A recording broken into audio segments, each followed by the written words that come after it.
வணக்கம் நேயர்களே. இன்னைக்கு நம்ம ஆலய பயணம்ல நம்ம எங்கே இருக்கோம் அப்படின்னு கேட்டிங்கன்னா, நம்ம சேலம்ல இருக்கக்கூடிய தென் திருப்பதியில தான் இருக்கோம். ஸோ நம்ம தென் திருப்பதி அப்படின்னு சொல்லும்போது, என்னால் திருப்பதி வரைக்கும் போக முடியல அப்படின்னு நினைக்கிறீங்களா? திருப்பதியில இருக்கக்கூடிய அதே வெங்கடாஜலபதியை அந்த மாதிரியான ஒரு காட்சி நீங்கள் பார்க்கணும் அப்படின்னு நினச்சிங்கன்னா, கண்டிப்பாக இங்கே வந்து பார்க்கலாம். நம்ம தென் திருப்பதி எங்கே இருக்குது அப்படின்னு வந்து பார்த்தீங்கன்னா, இந்த கோவிலுக்கு ஸ்ரீ ஸ்ரீ ஸ்ரீ ஆனந்த நிலையம் அப்படிங்கிற இன்னொரு பேரும் இருக்குது. அண்ட் இந்த கோவில் வந்து பார்த்திங்கன்னா, நம்ம அஸ்தம்பட்டி வழியாக வந்தீங்கன்னா, இமானுவேல் சர்ச்சுக்கு ஆப்போசிட்லேயே வந்துட்டு அம்மா உணவகம் இருக்குது.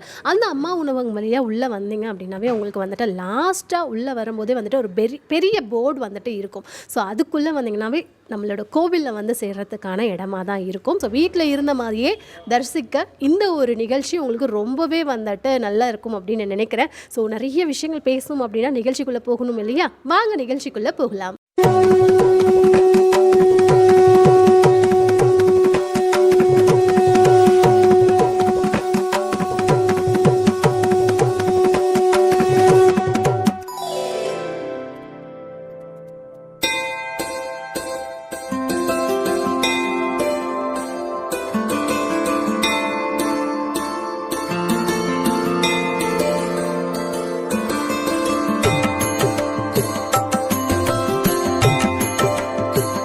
ஸோ இன்றைக்கி நம்மளுடைய ஆலய பயணம்ல நம்ம கோவில் எங்கே இருக்கோம் அப்படின்னு பார்த்தீங்கன்னா, நம்ம தென் திருப்பதியில் தான் இருக்கோம். ஸோ நம்மளால் வந்துட்டு திருப்பதி போக முடியல அப்படின்னு நீங்கள் நினச்சிங்க அப்படின்னா, தென் திருப்பதி நீங்கள் வந்துடலாம். ஸோ நம்ம கோவிலை பற்றி நிறைய விஷயங்கள் இப்போ நம்ம வந்து கேட்டு தெரிஞ்சுக்க போகிறோம். வணக்கம் சார். அறிவோம்மா, வணக்கம். உங்களை பற்றி ஒரு சில விஷயம். என்னோட பேர் டாக்டர் கே நீலகிருஷ்ண ஆழ்வார். நான் பெருமாளுக்கு கைங்கரியம் பண்ணிகிட்ருக்கேன் கோயிலில். ஸோ இந்த கோவில் வந்துட்டு எப்போ கட்டினீங்க? எவ்வளோ வருஷமாக இருக்குது? ஒரு 2.5 வருஷம் ஆகிறது. 2021 கும்பாபிஷேகம் ஆச்சு. பகவான் வந்து திருவோண நட்சத்திரம் ஒரு வெள்ளிக்கிழமையில் எப்படி வந்து திருப்பதியில் புரட்டாசி திருவோணத்தில் ஆவிர்பவித்தாரோ அதே மாதிரி இங்கேயும் புரட்டாசி திருவோணத்தில் ஒரு வெள்ளிக்கிழமையில் பகவான் பிரதிஷ்டானார். ஸோ இந்த இடத்துல கட்டுறதுக்கான காரணங்கள்? பகவானோட இந்த இடம், இது ஊருக்கு பேரே பாறக்காடுன்னு பேர். இது வந்து ஆதியில் இது முழுக்க மலைகளாக இருந்த இடம். அதை எங்கள் முன்னோர்களெல்லாம் வந்து அதை கொஞ்சம் சீரமைச்சு அவங்களோட வாழ்வாதாரமாக ஏற்படுத்தியிருந்தாங்க. இப்போ கோயில் இருக்க இடத்துல ஒரு மிகப்பெரிய மலை இருந்தது. அது அவர்களுடைய சொந்தங்கள் அவங்க நிலம் பிரிக்கும் போது அவங்களுக்கு இந்த கோயில் கட்டினவருக்கான நிலம் பிரிஞ்ச இடம் இந்த இடம்.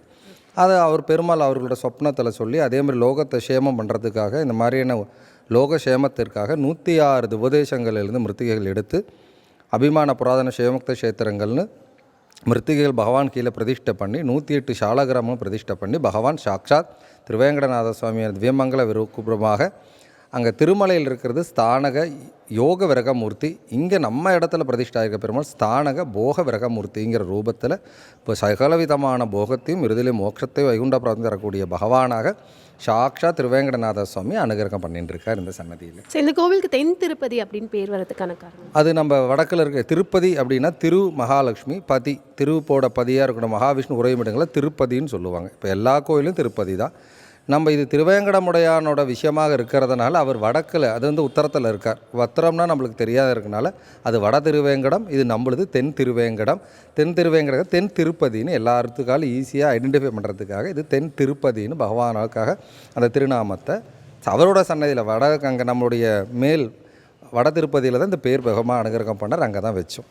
நம்ம கோவிலில் என்ன மாதிரியான கடவுள்கள்லாம் இருக்காங்க? நம்ம கோவிலில் இருக்கக்கூடியது முதல்ல வந்தீங்களா ராமபக்த ஆஞ்சநேய சுவாமி. எல்லா கோவிலும் ஆஞ்சநேயர் இருப்பார். நம்ம கோவிலில் இருக்கக்கூடிய ஆஞ்சநேயர் தன்னுடைய வலது கால முன்பக்கம் வச்சுருப்பார்.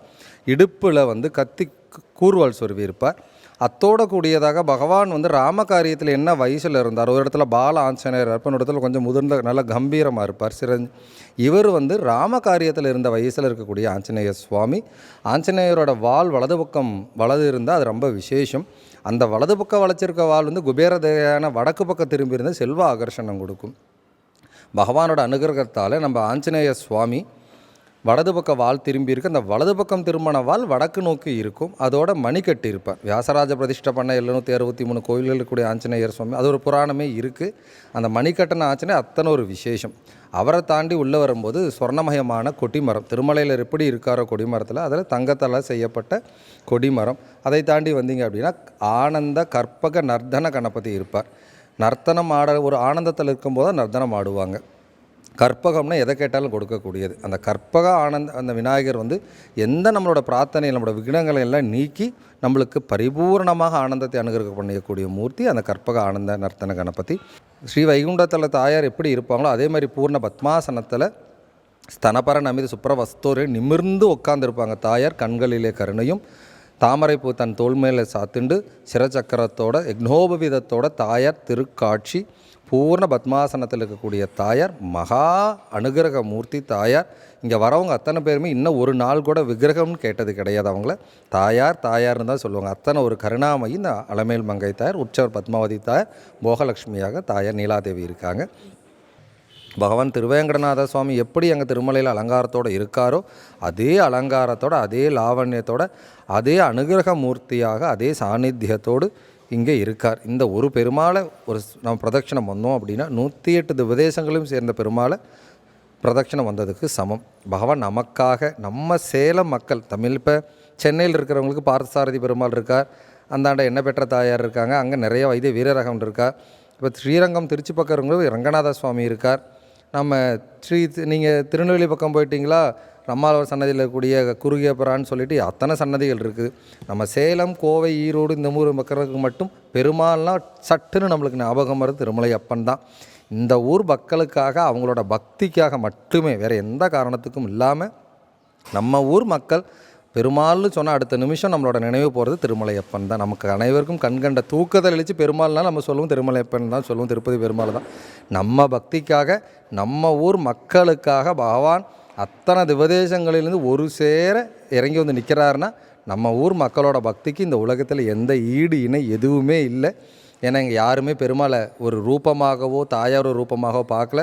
தன்னுடைய அப்பாவோ அம்மாவா தந்தையா மகளா மருமகனா பிள்ளையா நண்பனாக பார்க்குறாங்க. ஏன்னா அது இங்கே வந்து உணர்ந்தால் தான் தெரியும். அதனால் இந்த பெருமாள் நமக்காக, நம்முடைய பக்திக்காக இறங்கி வந்த பெருமாள். அதனால் வந்து சேவிச்சா இதோட சாநித்தியம் தெரியுமா. என்னென்ன நாட்களில் வந்து பூஜைகள் சிறப்பான நாட்கள்லாம்? முடிஞ்ச அளவுக்கு பெருமாளோட யதாசக்தி நம்ம திருமலையில் நடக்கக்கூடிய அத்தனை உற்சவங்களும் நம்ம செய்கிறோம். நம்மளால் முடிஞ்ச அளவுக்கு பண்ணுறோம். காலையில் திருப்பாவை, திருப்பள்ளி எழுச்சி, அது முடிஞ்சதுக்கப்புறம் காலம்பர நவநீத ஆரத்தி சாற்றுபடியாகும். அதைத் தொடர்ந்து போக சீனிவாச திருமணம் ஆனவுடனே 108 திவதேச பெருமாளுக்கும் அர்ச்சனை நடைபெற்று, அதைத் தொடர்ந்து விஷ்ணு சகஸ்ரநாம அர்ச்சனையும், ஸ்ரீசுக்த பாராயணம், வராக சுவாமி அர்ச்சனை, ஆண்டலகிருஷ்ண அத்திவரத சுவாமி அர்ச்சனை நடக்கும். ஒரு விஷயம் சொல்ல மறந்துட்டேன், எங்கேயுமே இல்லாத சிறப்பாக 40 வருஷத்துக்கு ஒரு முறை மட்டுமே காட்சி கொடுக்கக்கூடிய நம்மளுடைய அத்திவரத சுவாமி நம்மளோட பக்திக்கு, எனக்கு தெரிஞ்சு சேலத்தில் தான் பஸ்ஸாக போணுச்சு அந்த அத்திவரதர் வைபவத்தில். இன்னமும் சொல்லுவார் அந்த சுவாமி, அந்த TN30ங்கிற பஸ்ஸு தான் நாங்கள் அதிகமாகவே பார்த்தோம் காஞ்சிபுரத்தில்னு. அந்த எந்த குடும்பம் வந்து அந்த பெருமாளை கண்டெடுத்துச்சோ இந்த வருஷம் அதே ஸ்ரீராம் பட்டரோட ஒரு தோப்பனாரையும் வச்சு நம்ம கோயில் அங்கே எப்படி அத்திவரதர் இருந்தாரோ அதே மாதிரி அத்தி மரத்தால் 400 வருடம் பழமையான அத்தி மரத்தால் செஞ்ச அத்திவரதன் பிரதிஷ்டை ஆகியிருக்கார். அது நம்ம கூட மிக விசேஷம். 40 வருஷமெல்லாம் யாரும் காத்திருக்க வேணாம். நம்ம வண்டி எடுத்தோமோ நடந்து வந்தோம்னா 40 நிமிஷத்தில் பகவானை சேவிச்சிடலாம் அத்திவரதரை. அவருக்கு அத்திவரதருக்கும் ரெகுலராக வந்து அர்ச்சனைகள் நடக்கிறது. ஆண்டாள் கிருஷ்ணனும் இங்கே ஸ்வர்ணமய மண்டபத்தில் இருக்காங்க. அதைத் தொடர்ந்து தாயாருக்கு அர்ச்சனை நடக்கும். ஸ்ரீசுக்த பாராயணம் முடிஞ்சோன்னா தாயாருக்கு அர்ச்சனை நடக்கும். அதோட பெருமாள் இருக்கக்கூடிய விசேஷமான அர்ச்சனை முடிஞ்ச உடனே திருமார்பு நாச்சியார் இருக்கக்கூடிய சோடச நாமாவளி நடக்கும். சுதர்சனருக்கு ஏகதச சுதர்சன பாராயணம் நடக்கும். இதோடு கூடிய ரெகுலராக இது முடிஞ்ச மாதியகத்தில் வேங்கடேஸ்வர சகஸ்ரநாம அர்ச்சனையும், மாலையில் விஷ்ணு சகஸ்ரநாம பாராயணம், ஸ்ரீசுக்த பாராயணம் நடக்கும். 6 கால பூஜைகள் நம்ம கோயில் நடைபெறுகிறது. இரவு நேரத்தில் பகவானுக்கு ஏகாந்த சேவை நடைபெறும். அது ஏகாந்த சேவை முடிஞ்சோன்னா கோயில் தாப்பிட்டு அடுத்த நாள் காலம்பரம் நடக்கும். அதே மாதிரி நம்ம கோயிலில் பௌர்ணமியில் சத்யநாராயண பூஜை, வெள்ளிக்கிழமையில் பகவானுக்கும் தாயார் வராருக்கு அபிஷேகம், அத்தோட கூட திருவோண நட்சத்திரத்தில் காலையில் கலசாபிஷேகம், அதைத் தொடர்ந்து மாலை சகஸ்ர தீப அலங்காரண சேவை, கிருஷ்ணா ஜெயந்தி, ராமநவமி, ஆழ்வார்கள் நட்சத்திரம், ஆச்சாரியர்கள் நட்சத்திரம், தசாவதார ஜெயந்தி. நம்ம முடிஞ்ச அளவுக்கு யதாசக்தி நம்மளால் பகவானுக்கு எத்தனை சேவை செய்ய முடியுமோ அத்தனையும் வருஷம் முழுக்க ஏதாவது உற்சவங்கள் நம்ம கோயிலில் நடந்துகிட்டே தான் இருக்குது. நம்மளுடைய மக்களோட அந்த பக்திக்கு பகவான் இதெல்லாம் செஞ்சுக்கிறார். நம்ம அங்கே வந்து ஒரு உபதேசத்துலேயும் போய் சேவிக்க முடியாத அத்தனையும் இங்கே நம்மளுக்காக காட்டி கொடுக்குறார். வருங்காலத்தில் பகவானுக்கு ஒரு பௌர்ணமியிலும் தங்க கருட சேவை நடைபெற இருக்கிறது. டைமிங் பற்றி சொல்லுங்கள். காலையில் 6:30க்கு கோயிலில் தரிசனத்துக்கு அலோவ் பண்ணுவாங்க. ஏன்னா திருப்பாவை முடித்து நவநீத ஆரத்திக்கு உள்ளே அலோவ் பண்ணுவாங்க. மதியம் 12:30 உச்சிகால பூஜை முடிஞ்சு 12:30 வரைக்கும் நட திறந்திருக்கும். மாலை 5:15 ஈவினிங் 8 மணி வரைக்கும் நட திறந்திருக்கும். சித்திரை மாதத்தில் பகவானுக்கு விஷுக்கனி தரிசனமாக பகவான் அவரோட திருவடிக்கையில் அனைத்து விதமான பழங்களையும் வச்சு அவருடைய விஷுக்கனி தரிசனம் நடக்கும். பகவான் அன்னைக்கு தங்க கவசம் சாத்தியிருப்பார். அத்தோடு வரக்கூடிய பக்தர்களுக்கு பகவானின் திருவடியில் பூஜித்து நாணயங்களை பிரசாதமாக கொடுப்பாங்க. வருடத்திற்கு 5 முறை பகவான் தங்க கவசத்தில் காட்சி கொடுப்பார். வைகாசி மாதத்தில் விசாக நட்சத்திரம் நம்மாளோட நட்சத்திரம். அது இல்லாமல் நம்ம கோயில் ஒரு திருவோணத்திலையும் ஒரு விதமான வஸ்திரங்கள் சாத்துவோம். புஷ்பங்களை அனைத்தும் ஒரு விதமான வர்ணங்களில் சாத்துவோம். சித்திரை மாதத்தில் சாத்தக்கூடிய வர்ணம் வந்து இந்த பங்குனியில் பச்சை சாத்துவோம், சித்திரையில் வெள்ளை சாத்துவோம், வைகாசியில் சிகப்பு சாத்துவோம், ஆணியில் மஞ்சள் சாத்தி மங்களகரமாக முடிப்போம். திருவோணத்துக்கு அந்த வர்ணம் சாத்துதல். வைகாசியில் இது நடக்கும். ஆனி மாதத்தில் பகவானுக்கு விசேஷமான திருமஞ்சம் நடக்கும். ஆடியில் தாயார் ஆஸ்தானம், ஒரு வெள்ளிக்கிழமையும் தாயார் சன்னதியிலேருந்து ஆஸ்தானம் கண்டருள்வாங்க. வரலட்சுமி விரதம் ரொம்ப விசேஷமாக தாயாருக்கு விசேஷமாக திருமஞ்சனம் நடைபெற்று தங்க கவச சாத்துப்படியோட சகஸ்ரநாம அர்ச்சனை நடைபெறும். அத்தோடு கூடியதாக ஆடி மாதத்தில் பகவானுக்கு விசேஷமான புஷ்பயாகங்கள் இந்த மாதிரியான உற்சவங்களெல்லாம் கொண்டாடுவாங்க. ஆவணியில் கிருஷ்ண ஜெயந்தி ரொம்ப விசேஷமாக நடக்கும். அத்தோடு கூடியது ஆவணி இல்லைனா புரட்டாசி மாதங்களில் பவித்ரோசம் நம்ம கோயிலில் கண்டருள்வோம். அது கூடியாக புரட்டாசி மாதம் ரொம்ப விசேஷம். பகவானோடைய பிரதிஷ்டான தினம் வரும் புரட்டாசி திருவோணம். அப்போ பகவானுக்கு 108 கலசாபிஷேகத்தோட விசேஷமான திருமஞ்சம் நடைபெற்று பகவானுக்கு திவ்யமான அலங்காரத்தோட திரு ஆராதனம் நடைபெறும். புரட்டாசி 4 வாரங்களில் முதல் வாரத்தில் வைரமுடி தரிசனமும், 2வது வாரத்தில் சர்வகால அலங்காரணம், 3வது வாரத்திலே தங்க கவசமும், 4வது வாரத்திலே பூலங்கி புஷ்ப அங்கி சேவையும் நடைபெறும். ஐப்பசி மாத தீபாவளி ஆஸ்தானம் கண்டருள்வார். பகவான் எல்லா சன்னதியில் வரக்கூடிய பக்தர்களுக்கு எண்ணெயும் சீக்காய் அனுகிரகம் பண்ணுவார். அதைத் தொடர்ந்து தன்னுடைய சௌரியோடு சேர்த்து எப்படி கள்ளழகர் வந்து நூபுர கங்கையில் நீராட்டம் கொள்கிறார், அதே மாதிரி தாயாரும் பெரும்பாலும் சௌரியெல்லாம் அணிஞ்சு அதில் எண்ணெய் காப்பு சார்த்தி அதில் திருமஞ்சனம் கண்டருள்வாங்க. ஐப்பசியில் கார்த்திகையில் கார்த்திகை மாத இது திருவோணத்தையும் சேர்த்து பௌர்ணமியிலும் தீப அலங்கார சேவையும் அதுவும் நடைபெறும். பகவான் வந்து எழுந்தருளி அங்கே சொக்கப்பனை கொளுத்துறது பார்ப்பேன். மார்கழி மாதம் தனுர்மாதம் 30 நாள் விசேஷம். வைகுண்ட ஏகாதசிக்கு முன்னே 5 நாள் பின்ன 5 நாள் முத்தங்கியில் பரமபதநாதராக காட்சி கொடுப்பார். நம்ம வைகுண்ட கஸ்தத்தை வந்து வரம் கொடுக்க கடை கஸ்தமாகவும் இடது கையில் கதையும் கொண்டு சங்கு சக்கர கதாபாணியாக முத்தங்கியில் காட்சி கொடுப்பார். மார்கழி மாதத்தில் தை மாதத்தில் ஆஸ்தானம், தை மாத ஆஸ்தானம் பொங்கல், பகவான் வந்து பொங்கல் உற்சவத்தில் கணுகண்டருள்வா. அத்தோடு கூடியதாக அடுத்த நாள் மாட்டுப் பொங்கல் அன்னைக்கு கோசாலையில் இருக்கக்கூடிய மாடுகளுக்கெல்லாம் சிற தீர்த்தமும் சடாரியும் சாதிப்பார். தை மாதம் முடிஞ்சோடனே மாசி மாதம் சிவராத்திரி சிவபெருமானுக்கு இங்கேருந்து அவர் சன்னதியிலிருந்து பட்டு வஸ்திரம், அம்பாளுக்கு பட்டு வஸ்திரம், சந்தனம் முதலியான மங்கள பொருட்கள் சன்னதிக்கு பின்னாடி இருக்கக்கூடிய சிவன் கோயிலுக்கு அனுப்பி வைப்பார். அத்தோட கூடிய பங்குனி மாதத்தில் கூட மிக விசேஷமான உற்சவமாக கல்யாண உற்சவம். ஸ்ரீவில்லிபுத்தூர்லேருந்து ஆண்டாள் தாயார் நாச்சியார் சோடி கொடுத்த மாலைகளை சாற்றி மிக விமர்சையாக நம்ம கோயிலில் பங்குனி உத்தர கல்யாண உற்சவம் நடைபெறும். ஒரு மாதமும் திருவோண நட்சத்திரத்து அன்னைக்கு மாலை வேளைகளில் சகஸ்ர தீபாலங்கார சேவை நடைபெறும். நம்ம திருமலையில் நித்தியமாக நடக்குது இந்த உற்சவம். மாலை 5 மணிக்கு 4:45 5:30 வரைக்கும் நம்ம திருமலையில் அந்த உற்சவத்தை தரிசனம் பண்ணலாம்.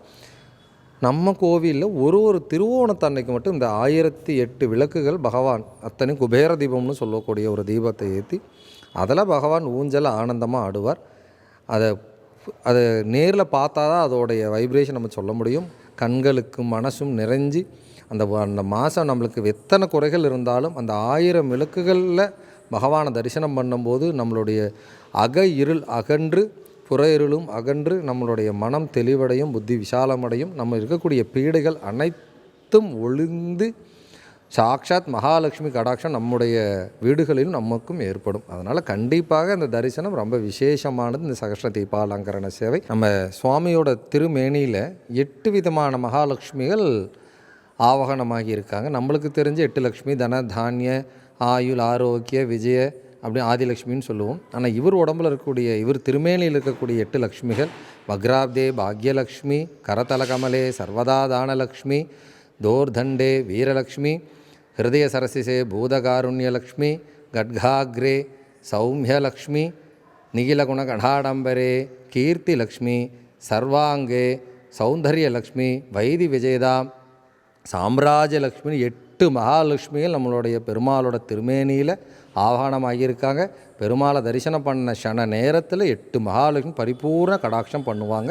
அத்தனை விசேஷமான மூர்த்தி நம்மளுடைய சேலம் தென் திருப்பதியில் எழுந்தருளி அருள்பாலிக்கும் ஸ்ரீ திருவேங்கடநாத சுவாமி. பிரகராதனயாம் ஸ்ரீரங்கதாமேஸ்வரிம் தாசீபூதசமஸ்ததேவவனிதாம் லோகைஹதீபாங்குராம் ஸ்ரீமன்மந்தகடாட்சலப்தவிபவ பிரம்மேந்திரகங்காதராம் துவாம் திரிலோக்யகுடுமினிம் சரசிதா வந்தே முகுந்த பிரியாம். அகலகில்லேன் இறையமன்றலர்மேல் மங்கவரை மார்பா நிகரில் புகழுலகம் மூண்டுடைனையாழ்வானே நிகரல் அமரல் முனிக்கணங்கள் விரும்பும் திருவேங்கடத்தானே புகழொன்றில்லாடியேன் உன்னடிக்கையில் அமர்ந்து புகுந்தேனே.